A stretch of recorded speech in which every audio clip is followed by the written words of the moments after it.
Hello folks, how's it going? So after 2 weeks of waiting, the suspense of what's going on with the double ganger of Odin, we finally have chapter 1008. Welcome to my review. And we have a lot of reveals. We've got three major reveals that a lot of us could have predicted was going to happen as we moved forward in the war on Onigashima against Kaido. So let's get right into it with the cover page, and automatically one of the best ones yet, with the fan request of Robin with a horse with sprouted wings, so it could be a Pegasus, which I think is pretty cool. You got some birds in the background. It makes me think that possibly we're soon going to find out what's going on with the Toby Robo versus the Straw Hats. I think, especially with the way this chapter ends, we actually start off with what a lot of people could predict it, with what was going down with Kazuki Odin appearing at the end of the last chapter. And I honestly can't believe there's people that actually stated or believed that this is the real Kazuki Odin brought back, that Oda would bring him back from the dead to participate in this war.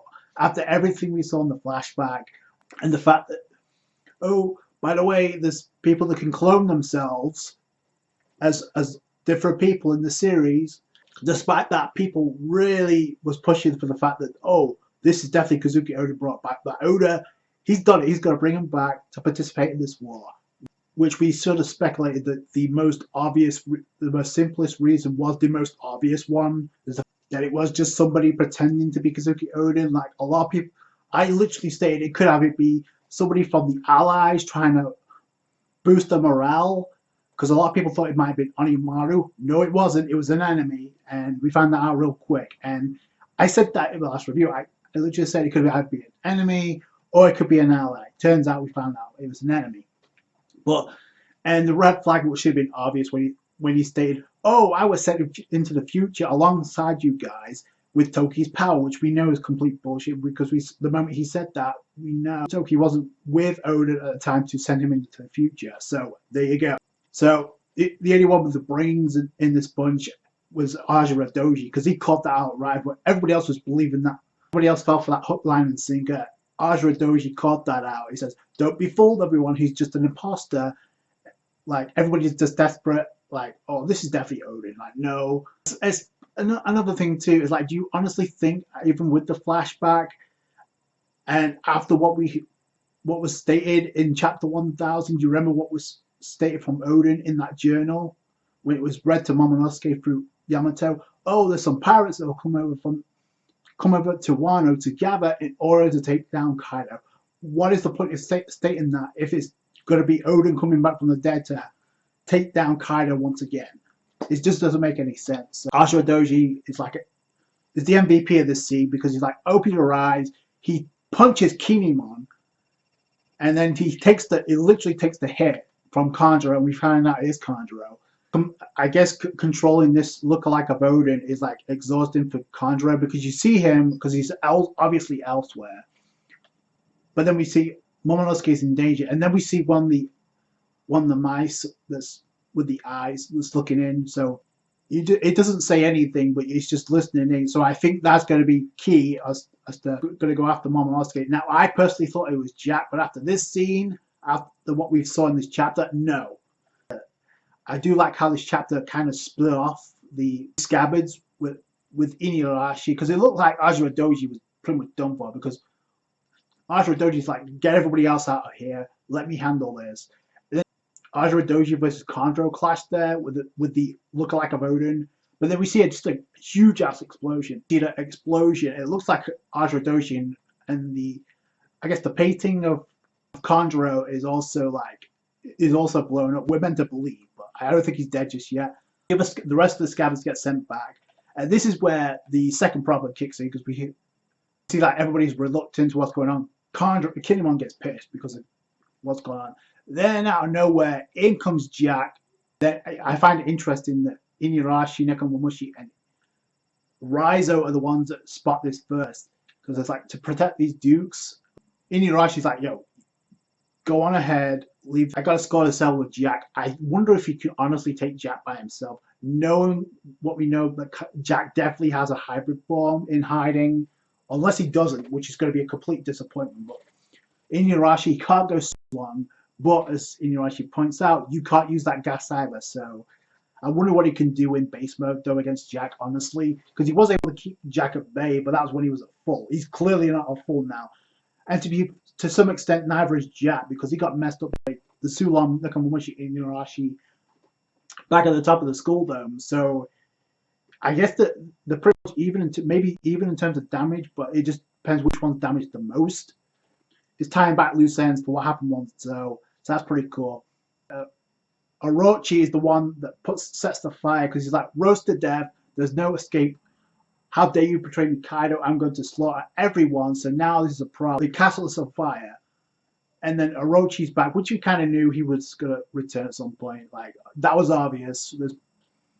And we also found out where Fukurakuji was instead of with the rest of the Oniwan Banshu.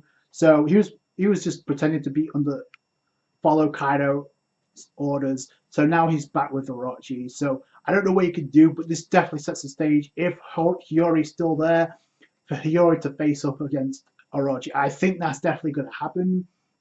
Another thing is, if the mansion's on fire, it definitely makes sense because that's the scenery when Toki sent the rest of the scabbards off into the future to take care of Kaido and Orochi. So the setting definitely makes sense. Somebody has to put that fire out because it's going to be a problem to a lot of people. So that's cool. Speaking of which, we go to Momonosuke and Yamato and Shinobu, and we get the reveal. And I called this in my last chapter review when Momonosuke says, "Sorry, I can control it better now," because when he tries to turn into a dragon, we see he's completely back in his base form. He's completely in his human form now. It's like when I first met Luffy and his crew, I would turn into that dragon whenever I was startled or anxious. But he said I can control it better now. So pretty much called what I said. It's like he did it at will. Like he didn't do it out of anxiousness.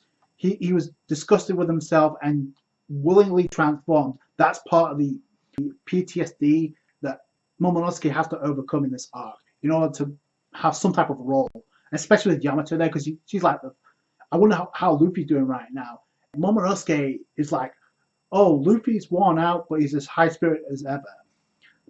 I'm curious because the only way he would know that if he was looking through something else, his eyes. Like, I don't know, maybe Tsunisha, because that's the only way he was seeing Jack attack, or his observation Haki's increased to that degree that he can tell what's going on top. You can actually sense Luffy's spirit at this point. That raises a lot of questions, like how the hell did Momonosuke know about this? If it's not some type of observation Haki, it has to relate to something to do with Tsunisha as well. I don't know, but it's definitely interesting.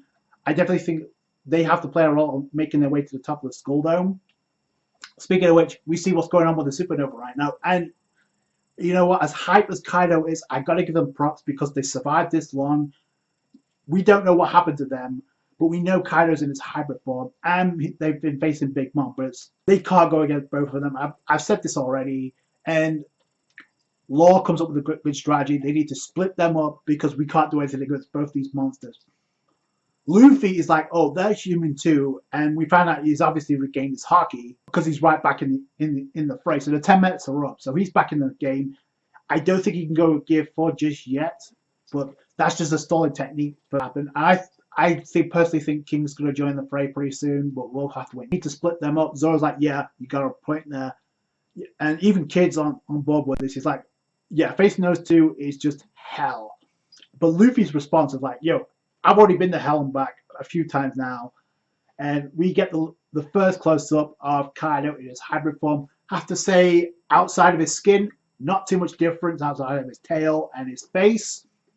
He has two horns at the top of the head, and he has obviously his horns from the side of the head, pretty much combining his Oni form with his dragon form, which we kind of knew, but it's going to look way more menacing in the anime, I can promise you that. So, and you also have Big Mom there. She's powered up, so it's not going to go well, so they have to split them up. And my only question is how? How do you get Big Mom away from Kaido, and vice versa, without bringing them back down? So that's going to be interesting. Kaido looks menacing. He's like impressed with Luffy's tenacity, but I don't like their chances right now because we don't know what Kaido's capable of. We haven't seen what Kaido's capable of yet. But like I said, I got to give the Supernova props, because you can see past the top of the school dome getting destroyed. So we know there's a battle taking place. It's just how long has this been going on for? So that's impressive. I think like Zoro kind of has to step out of the way because either he's going to fight King or he's going to be incapacitated to the point where he has to play a role during the final attack. So, but it's going to be disappointing because we want Zoro to get a 1v1. So there has to be a point where he gets separated as well.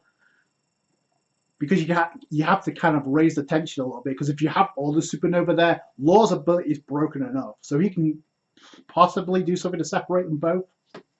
It just depends how fast Kaido and Big Mom are to counteract it. If they can counteract it. Kid, he doesn't care. But I feel like Zoro and Law, there's no way that was Toki, and there's no way that was Enel that was fixing the scabbard. So who else could it be but Hiyori at this point? So yeah, this definitely sets the stage for something epic on her part. Maybe she brought Amino Habikiri as well. I wouldn't be surprised. So we'll have to wait and see. Alongside the Yonko, we finally get the hybrid form of Kaido revealed. I have to say, not too much of a difference. But let me know what you guys think. It's still beastly because it's still Kaido. But we'll just have to wait and see what. I don't really care what it looks like as much as what he can do, which is probably going to be insane. So let me know what you guys think down below. That's going to do for today, guys. Thank you so much for watching. Like the review if you did. Hit my thumbs up. I appreciate that. Subscribe channel for more One Piece. Catch you guys later. Thanks, guys. Bye.